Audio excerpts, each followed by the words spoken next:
إلا كما يعبد آباؤهم من قبل وإنا لموفوهم نصيبهم غير منقوص ولقد آتينا موسى الكتاب فاختلف فيه ولولا كلمة سبقت من ربك لقضي بينهم وإنهم لفي شك منه مريب وإن كلا لما ليوفينهم ربك أعمالهم إنه بما يعملون خبير فاستقم كما أمرت ومن تاب معك ولا تطغوا إنه بما تعملون بصير صدق الله العظيم.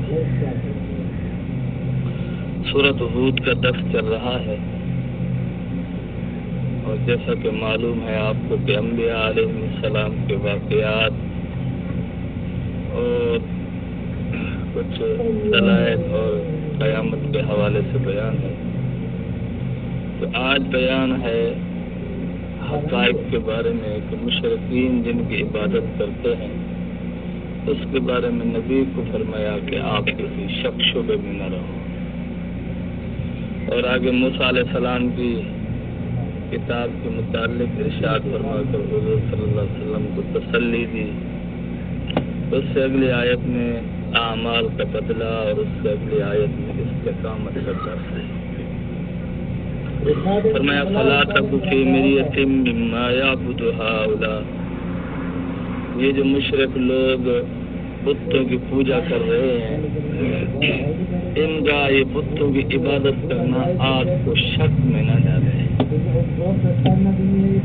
یہ بظاہر جناب رسول اللہ صلی اللہ علیہ وسلم کو کتاب ہے حقیقت میں پوری تو فردن ہے کہ آپ ان کی عبادات سے متاثر نہ ہوں کہ یہ بتوں کی پوجا کرتے ہیں. آپ کو شک نہیں ہونا چاہیے کہ شاید یہ سچے ہوں گے. نہیں. فرمایا ما یعبدون الا کما یعبد آباؤهم من قبل. یہ اسی طرح عبادت کر رہے ہیں جیسا کہ ان کے آباء و اجداد ان سے پہلے کر رہے تھے. ان کے باپ دادا بھی شرک کرتے تھے, بتوں کی پوجا کرتے تھے اور یہ بھی اسی طریقے پر کر رہے ہیں. وَإِنَّا لَمُوَفُّوهُمْ نَصِيبَهُمْ غَيْرَ مَنْقُوصٍ. اور ان کو پورا بدلہ دیا جائے گا, کسی قسم کی کوئی کمی نہیں ہوگی. یہاں مفسرین کی جماعت میں سے ایک جماعت نے یہ کہا کہ اگر مشرکین کافر کوئی اچھا کام کرتے ہیں, یوں تو نہیں کہا جا سکتا کہ کوئی نیکی کا کام کرتے ہیں, کوئی اچھا کام کرتے ہیں, کسی انسان کے ساتھ حسن سلوک کرتے ہیں, کسی انسان کے ساتھ ہمدردی کرتے ہیں, کوئی اور دنیا میں ایسا کام کرتے ہیں کہ جو فلاحی کام ہو, فرمایا اللہ اس کا بدلہ انہیں دنیا میں پورا عطا کرتے ہیں. آخرت میں ان کے لیے کسی قسم کا کوئی حصہ نہیں ہوگا. اور دوسرا فرمایا میں نے جملہ بات یہ ہے کہ کفر کرنے کی وجہ سے, شرک کرنے کی وجہ سے اللہ ان کے اعمال کا پورا بدلہ ان کو قیامت کے دن دیں گے, یعنی عذاب دیں گے. وَلَقَدْ آتَيْنَا مُوسَى الْكِتَابَ فَاخْتُلِفَ فِيهِ. البتہ تحقیق ہم جب موسیٰ علیہ السلام کو کتاب دی تو انہوں نے اس میں بھی اختلاف کیا تھا. بعض لوگوں نے موسیٰ علیہ السلام پر جو کتاب نازل ہوئی تھی اس کو مان لیا تھا, اور بعضوں نے ٹال مٹول سے کام لیا تھا, اور بعضوں نے اعلانیہ طور پر انکار کر دیا تھا. تو یہ واقعہ, یہ بات بیان کرنے کا مقصد اللہ نے اپنے محبوب صلی اللہ علیہ وسلم کو تسلی دی کہ میرا محبوب آپ کے ساتھ بھی ایسا ہو رہا ہے.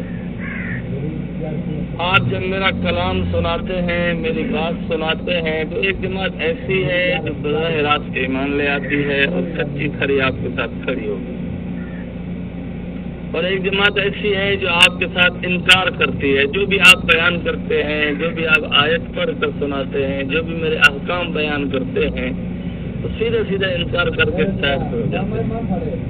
اور تیسری جماعت وہ ہے جو ٹال مٹول سے کام لیتی ہے. نہ پکی طرح آپ کے ساتھ کھڑی ہوتی ہے، نہ پکی طرح آپ کی صفوں سے نکلتی ہے. تو فرمایا ولولا کلمۃ سبقت من ربک، اگر تیرے رب کا کلمہ، تیرے رب کا فیصلہ سبقت نہ کر چکا ہوتا، لقضی بینہم، اللہ ان کے درمیان عذاب دے دیتے.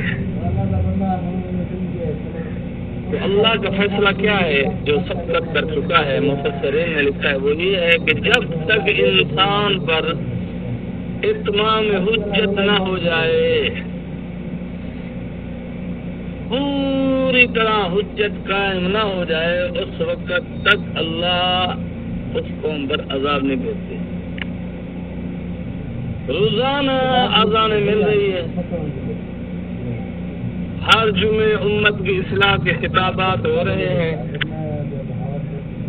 اور اتمام حجت کے لیے مزید اللہ نے اہل اللہ کو بھیجا کہ اصلاح نفس، اصلاح دل کا کام کر رہے ہیں. اور مزید یہ کہ ہمارا دروازہ کھٹکھٹانے کے لیے رب العالمین نے تبلیغی جماعت کو مقرر فرما دیا ہے.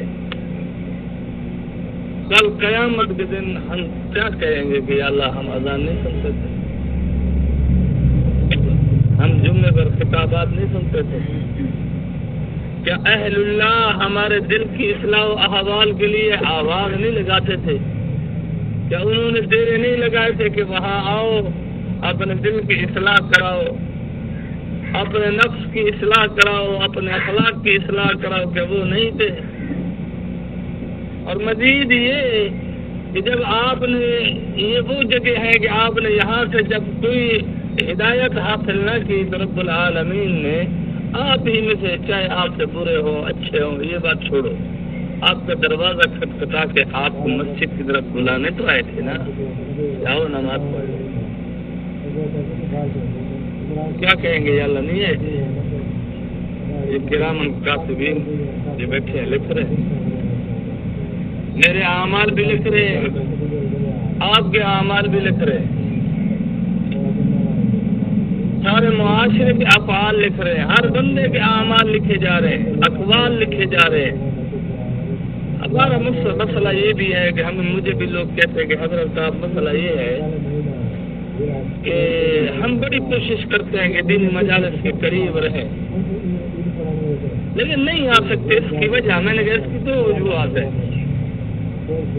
ایک تو آپ کو اٹھنا بیٹھنا ان لوگوں کے ساتھ ہے جو دین کے دشمن ہیں، اور وہ دین کے خلاف گندگی اگلتے رہتے ہیں، غلاظت بکتے رہتے ہیں زبان سے. صاف ظاہر ہے آپ کو اٹھنا بیٹھنا ان لوگوں کے ساتھ ہے، آپ کی محبتیں، آپ کی جو ہے نا الفتیں ان کے ساتھ ہیں. تو جب آپ مجلس، دینی مجلس سے ہو کر واپس جائیں گے تو وہ روٹن کرے گا، آپ کو شرمندگی ہوگی، کیونکہ آپ کی ترجیح میں دین نہیں ہے، آپ کی ترجیح میں وہی بدکار دین کا جو دشمن ہے اس کا تعلق اور اس کی یاری ہے. اور دوسری بات میں نے کہا یہ ہے کہ آپ کا دل جو ہے نا، اس غفلت کو چھوڑنے کے لیے آپ نے ارادہ ہی نہیں کیا ابھی تک. دل کا ارادہ عزم مصمم انسان کو بے قرار کر دیتا ہے. میں جانتا ہوں، آپ بھی جانتے ہیں، میں کوئی بحث سے نہیں آیا، اسی معاشرے کا بندہ ہوں، آپ مجھے جانتے ہیں، میں آپ کو جانتا ہوں. ہمارے کتنے ایسے دوست ہیں ان کو بخار ہوتا ہے، ان کے بلڈ پریشر کا مسئلہ ہوتا ہے، ان کے شوگر کا مسئلہ ہوتا ہے.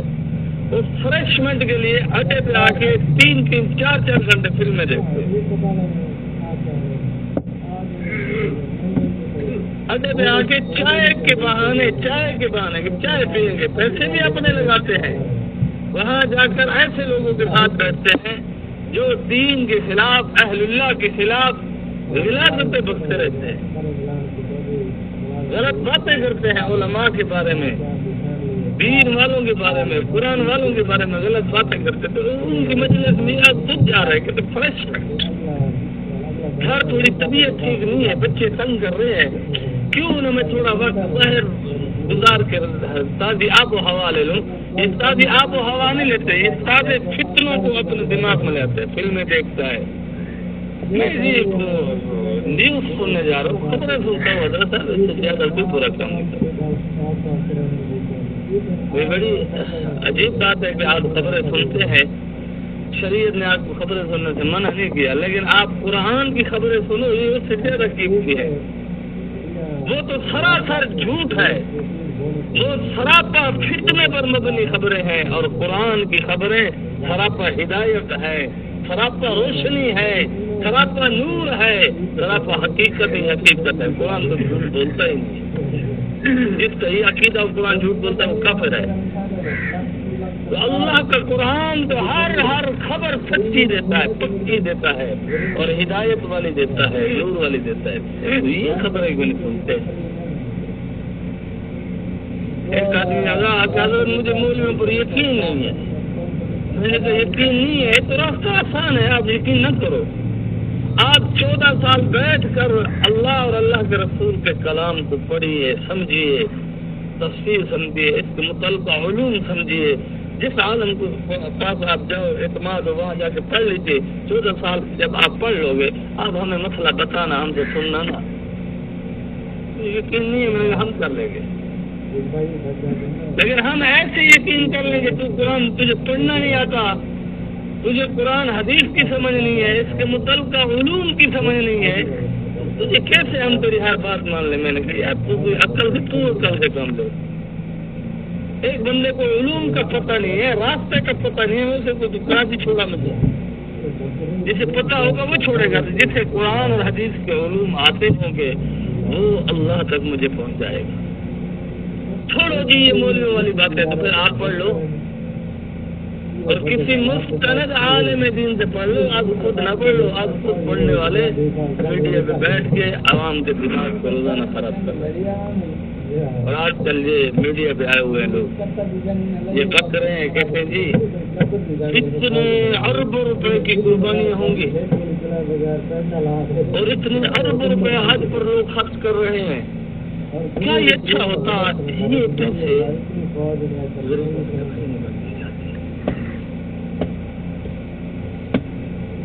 صاحب ان کی دلیل سنو، کتنے اربوں روپے الیکشن پہ خرچ ہوئے، الو کے پٹھوں آپ اس وقت کہاں تھے؟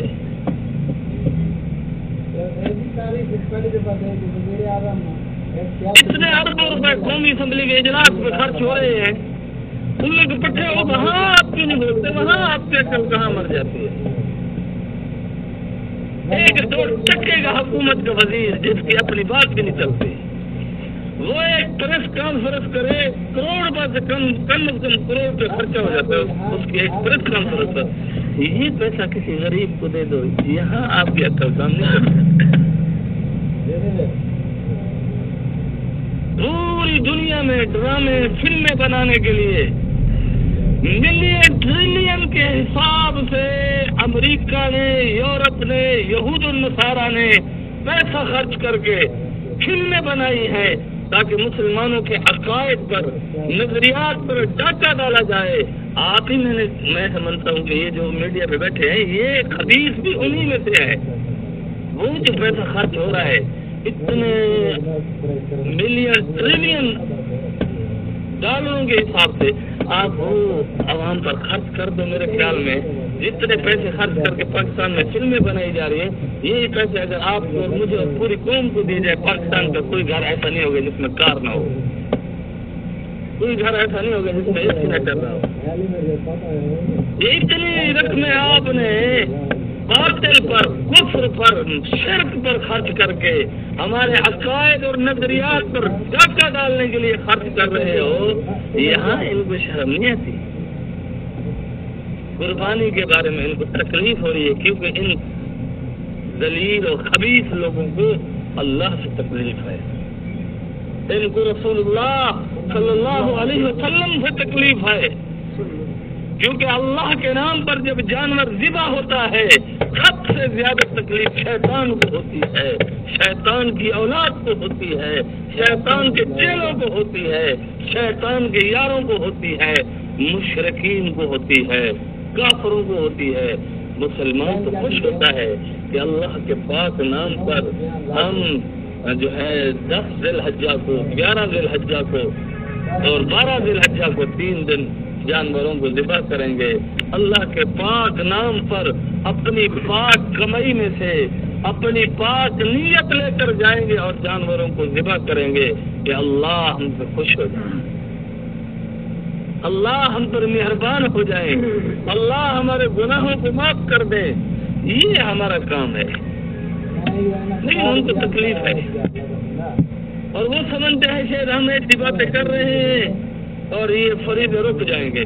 18 لاکھ سے زیادہ لوگ اس سال حج کر رہے ہیں اور یہ جو حج کرنے پر کروڑوں روپے خرچ ہو رہے ہیں، وہاں کروڑوں روپے خرچ ہوئے ہیں اور انہوں نے کروڑوں ڈالر خرچ کر کے حج کے خلاف پروپیگنڈا کر رکھے، لیکن اللہ اپنے عاشقوں کی تعداد بڑھاتے جا رہے ہیں۔ ارے دشمنوں تم جلتے رہو، ارے دشمنوں تم چیختے رہو، چلاتے رہو، اللہ فرماتے میں اپنے عاشقوں کی تعداد بڑھا رہا ہوں، آئیے آپ مقابلہ کر لو مجھ سے۔ اور ادھر قربانی کے خلاف کہتے اربوں روپے خرچ ہو رہے ہیں، تم نے اربوں ڈالر خرچ کر دیے اسلام کے خلاف پروپیگنڈا کرنے میں، قرآن کے خلاف پروپیگنڈا کرنے میں، رسول اللہ صلی اللہ علیہ وسلم کے مبارک فرمان کے خلاف پروپیگنڈا کرنے میں، اور اللہ ہے اپنے عاشقوں کی تعداد بڑھا رہے ہیں کہ پچھلے سال کی بنسبت اس سال قربانیوں کی تعداد بڑھ رہی ہے، پچھلے سال کی بنسبت اس سال قربانیوں کی تعداد زیادہ ہو رہی ہے، زیادہ لوگ اللہ کے پاک نام پر قربانیاں دینے کے لیے میدان میں اتر آئے ہیں، تو کیا کروں گا؟ لیکن یہ باتیں آپ کے سامنے نقل کرنے کا مقصد یہ ہے کہ میرے دوستو ہمیں ان فتنوں سے آگاہ رہنا چاہیے، ہمارے پاس بھی جواب ہونا چاہیے کہ وہاں کروڑوں اربوں ڈالر خرچ ہو رہے ہیں، یہاں روپے خرچ ہو رہے ہیں، 280 روپے کا ڈالر ہے، ہمارا 1 روپیہ آپ 280 روپے خرچ کر رہے ہو، ہم اسلام کے لیے 1 روپیہ خرچ کرتے ہیں، وہ 280 روپے خرچ کر رہے ہیں اسلام کو مٹانے کے لیے۔ ہم اللہ کی عظمت کو، اللہ کی شان کو ثابت کرنے کے لیے 1 روپیہ خرچ کر رہے ہیں اور وہ اس کے مقابلے میں کم از کم 280 روپے خرچ کر رہے ہیں، لیکن ان کے یہ پیسے خرچ کرنا ضائع جا رہا ہے، ان کے یہ پیسے خرچ کرنا فضول جا رہا ہے۔ مسلمان کا 1 روپیہ خرچ کرنا اس کے لیے دنیا اور آخرت دونوں میں عافیت، سلامتی اور خیر کا باعث بنتا جا رہا ہے۔ تو بہرحال فرمایا وَإِنَّهُمْ لَفِي شَكٍّ مِّنْهُ مُرِيبٍ، اور یہ جو کافر لوگ ہیں یہ اسلام کے بارے میں، دین کے بارے میں، حق کے بارے میں سخت قسم کا شک کر رہے ہیں اور یہ شک پیدا کر رہے ہیں، جیسے بھی کہہ رہے ہیں کہ جی اتنی قربانیاں کر رہے ہیں تو غریب کو دے، لا حول ولا قوت الا باللہ۔ بہرحال فرمایا وَإِنَّ كُلًّا لَمَّا لَيُوَفِّيَنَّهُمْ رَبُّكَ أَعْمَالَهُمْ، بے شک تم یقین رکھو کہ آپ کا رب ہر کسی کو اس کے اعمال کا پورا پورا بدلہ دے گا، مجھے بھی، آپ کو بھی، ہر دوست کو، عالم جہان کے ہر فرد کو، مسلمان ہو یا کافر ہو، اس کے اعمال کا پورا پورا بدلہ اللہ دے گا، انہ بما یعملون خبیر، بے شک اللہ رب العالمین ان کے سارے اعمال جانتے ہیں۔ ایسا نہیں ہے کہ اللہ کو خبر نہیں ہے، میں جو کر رہا ہوں اللہ کو پتہ ہے، آپ جو کر رہے ہو اللہ کو پتہ ہے، مسلمان جو کر رہے ہیں اللہ کو پتہ ہے، کافر جو کر رہے ہیں اس کا بھی اللہ کو پتہ ہے۔ آگے فرمایا فاستقم کما امرت، بس جیسا آپ کو حکم دیا گیا آپ ویسے ڈٹ جاؤ اور ویسا کرو، جو آپ کو حکم دیا گیا اس پر استقامت کے ساتھ کھڑے ہو جاؤ، اس میں آپ کوئی غلط ملت نہ کرو، پیچھے نہ ہٹو، شک شبے میں نہ پڑو، جو اللہ نے آپ کو حکم دیا فاستقم، ڈٹ جاؤ، کما امرت، جیسا کہ آپ کو حکم دیا گیا، ومن تاب معک، اور وہ لوگ جو توبہ کرتے ہوئے آپ علیہ السلام کے ساتھ ہیں، یہ بھی ڈٹ جائے، گناہ نہیں چھوٹ رہا نا، توبہ کر رہے ہو نا، یہ توبہ کرنا نہ چھوڑو، روز اپنے گناہوں پہ رونا نہ چھوڑو، ساتھ میں اہل اللہ کی مجلس شروع کر دو، بار بار آؤ گے، آتے آتے ایک دن آئے گے گناہ چھوٹ جائیں گے، اگر اکیلے بیٹھ کے توبہ کرو گے توبہ کرتے کرتے تھک جاؤ گے. کیوں؟ شیطان آپ کو تھکائے گا. شیطان آپ کو کہے گا وہ اللہ کا بندہ دل گناہ نہیں چھوڑتے توبہ نہ کیا فائدہ. شیطان ذہن بڑھنے بندے وہ یار گناہ کا چھوٹ جائے نہیں ول ول توبہ کرانا کیا فائدہ. مکالا کا ملے نہ کھڑے گا روح کا کیا فائدہ. یہ شیطان سے لوگ پڑے تھے کیونکہ شیطان یہ چاہتا ہے کہ یہ حضرت انسان فاجر ہو کر مرے, کافر ہو کر مرے, مشرک ہو کر مرے تاکہ جہنم میں میرے ساتھ جائے. لیکن جو شخص اللہ سے اپنے گناہوں پر توبہ کرتا ہے اللہ اسے معاف کر دیتے ہیں. حدیث پاک میں آتا ہے ایک آدمی دن میں 100 مرتبہ ایک ہی گناہ کرے لیکن 100 مرتبہ اللہ سے پکی سچی توبہ کرے گا. یا اللہ میری پکی سچی توبہ ہے, میں اب گناہ نہیں کروں گا. وہ گناہ پھر ہو جائے اللہ پھر معاف کر دیں گے. یہاں تک کہ 100 مرتبہ گناہ ہو 100 مرتبہ یہ اللہ سے معافی مانگے اللہ تانا نہیں دیں گے. میرا بندہ کیا کر رہا ہے؟ بندہ بندے کو کہہ دیتا ہے یار تو اچھے والے دلیل کتنی کریں یار والے تو معاف کرو. اللہ ایسے نہیں فرماتے. اللہ تو غفار ہے, غفور ہے, اور قرآن میں فرمایا ان اللہ یحب التوابین. اللہ توبہ کرنے والوں سے بے حد محبت فرماتے ہیں. تو اللہ تو توبہ کرنے والوں سے محبت کرتے ہیں, نفرت نہیں کرتے. تائبین کی ایک جماعت ہوگی جو باقاعدہ ایک جماعت کی صورت میں جنت میں جائے گی. توبہ کرنے والوں کی ایک بہت بڑی جماعت ہوگی. یہ توبہ کرنا اللہ کی محبت کی نشانی ہے, اللہ سے عشق کی دلیل ہے کہ اس بندے کو اللہ سے محبت ہے تبھی اپنے گناہوں پر روتا ہے. جو بندہ مایوس ہوتا ہے گناہوں پر توبہ نہیں کرتا یہ شیطان کا ساتھی ہے, یہ شیطان کی جماعت میں سے ہے. جو اپنے گناہوں پر روتا ہے یہ اللہ کا دوست ہے, رسول اللہ صلی اللہ علیہ وسلم کا عاشق ہے, اللہ کا عاشق ہے, قرآن کو ماننے والا ہے. آگے فرمایا ولا تطغوا, سرکشی نہ کرو, جان بوجھ کر گناہوں میں نہ پڑو, جان بوجھ کر اللہ کو ناراض نہ کرو. انہ بما تعملون بصیر, بے شک اللہ تمہارے اعمال کو دیکھتا ہے. آپ کیا کر رہے ہیں, میں کیا کر رہا ہوں, اللہ دیکھتا ہے. اللہ سے دعا ہے کہ اللہ رب العالمین ہمیں یہ استحضار نصیب فرمائے کہ اللہ ہمیں دیکھ رہا ہے. ہم گھر ہوں, مسجد میں ہوں, تنہائی میں ہوں, جہاں کہیں ہوں, ہمارے دل میں یہ خیال پختہ ہو جائے کہ اللہ ہمیں دیکھ رہا ہے. قربانی کا دن ہے, کل سے آج سے تکبیرات شروع ہو گئی. چلتے پھرتے اٹھتے بیٹھتے اللہ اکبر اللہ اکبر لا الہ الا اللہ واللہ اکبر اللہ اکبر وللہ الحمد پڑھے. چلتے پھرتے یہ سب سے بڑا ذکر ہے ان ایام میں. اور نماز کے وقت اونچی آواز سے ایک بار مردوں پر پڑھنا لازم ہے. عورتیں اس کو آہستہ آواز میں پڑھیں. اور یہ ایسا نہیں ہے صرف مسجد میں, جہاں بھی آپ گھاس کاٹ رہے ہیں, آپ پانی لگا رہے فصلوں کو, آپ دکان پر بیٹھے ہیں, اپنا کام کر رہے ہو, واہ اللہ اکبر اللہ اکبر لا الہ الا اللہ واللہ اکبر اللہ اکبر وللہ الحمد خوب پڑھتے رہے.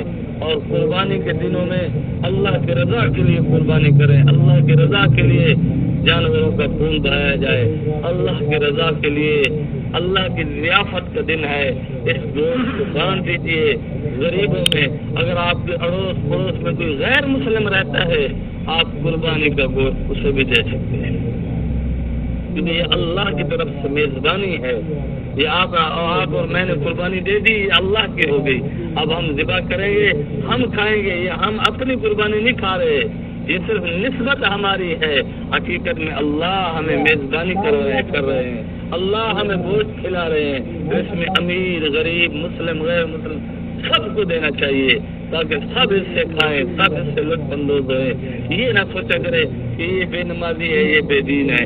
جب نیکی کرنی, ہاں زکوٰۃ عشر فطرانہ اور کوئی نظر کا جانور ہو جس کی ہم نے اللہ کے پاک نام پر منت مانی ہو, اس کا گوشت ہم غیر مسلم کو نہیں,